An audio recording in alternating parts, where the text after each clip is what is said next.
தமிழ்நாட்டு மக்களுக்கு அது தெரியும், புரிந்திருக்கிறோமா, ஒன்றாக இருக்கிறோமா அது தெரியும். ஒரு பொய்யை திரும்ப திரும்ப சொன்னால் அது உண்மையாக விடாது என்பதை நான் கடம்பூர் ராஜா அவர்களுக்கு தெரிவித்துக் கொள்ள கடமை இருக்கிறது. இன்றைய கூட்டத்தில் நீங்க எடுத்த முடிவு என்ன? இந்த கூட்டத்தில் இன்னைக்கு ஆலோசனை கூட்டம் மாவட்ட அளவில் நடத்திருக்கீங்க.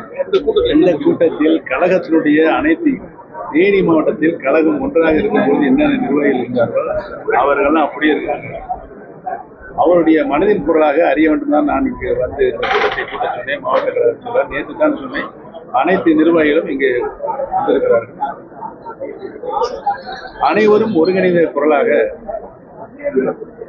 தலைமை அனைத்து இந்திய அண்ணா முன்னேற்ற கழக தொண்டர்களின் உரிமையை மீட்டெடுக்கின்ற கழகமாக இருக்கின்ற அந்த கழகத்துடைய தலைமை முடிவுக்கு நாங்கள் கட்டுப்படுவோம் என்று சொல்லியிருக்கிறார்கள். அனைவரும் ஒருமிக்க சொல்லுவோம்.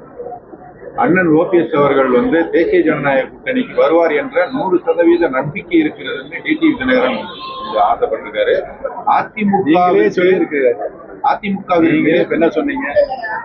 திரு டிடிவி தினகரன் அவர்கள் ஆசைப்பட்டிருக்கிறார் என்று சொல்லியிருக்கார். அவருடைய ஆசை சார் அந்த கூட்டத்தில் இதன் மூலம் அவருக்கு அழைப்பு கொடுக்கலாம் அப்படின்னு சொல்லியிருக்காரு. தேனியில் நடந்த கூட்டத்தின் மூலமாக அவருக்கு அழைப்பு நட்பின் அடையாளமாக அவர் அந்த அழைப்பை விட்டிருக்கிறார். தேசிய ஜனநாயக கூட்டத்தில் அதிமுகவிற்கு திரு ஓ பன்னீர்செல்வம் அவர்களை இந்த அளவுக்கு உயர்த்தி கொண்டு போய் சேர்த்த அதிமுகவிற்கு அவர் நன்றிக்கடன் செய்ய வேண்டும் என்றால் இது ஒரு நல்ல வாய்ப்பு. தேசிய ஜனநாயக கூட்டணியில் இணைவதுதான் நல்ல வாய்ப்புன்னு அவர் சொல்லியிருக்காரு. நான் ஒரு கருத்தை சொல்றேன்.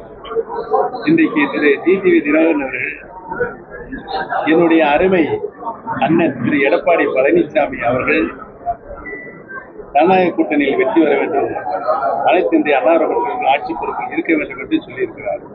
அதைத்தான் நான் சொல்கிறேன். இன்றைக்கு எதிரும் புதிருமாக இருந்த டிடிவி தினகரன் அவர்களும் எடப்பாடி பழனிசாமி ஒன்றிணைந்திருக்கிறார்கள் ஜனநாயக கூட்டணியில். அவர்கள் நினைத்தால், யார் நினைத்தால், திரு டிடிவி தினகரன் அவர்கள் நினைத்தால் இன்றைக்கு எடப்பாடி பழனிசாமி அவர்கள் கையில் யார் கையில் இருக்கு? அவர் கையில் இருக்கு. நாங்க இணைய வேண்டும் சொல்லியிருக்கிறோம். அதுல இருந்து மாறுபட மாட்டார். யார் இணைய வேண்டும் என்ற கோரிக்கையை மாறுபட மாட்டார். அவரும் அந்த கருத்தை அங்கே வலியுறுத்த வேண்டும். நானே இணையம் தானே சொல்றேன். அவர் இணையம் சொன்னால் இணைஞ்சு இல்லாமல அந்த வேலையை செய்தால் ஆட்டோமேட்டிக்காக அனைத்து இந்திய அண்ணா முன்னேற்ற மாபெரும் வெற்றி அடையும்.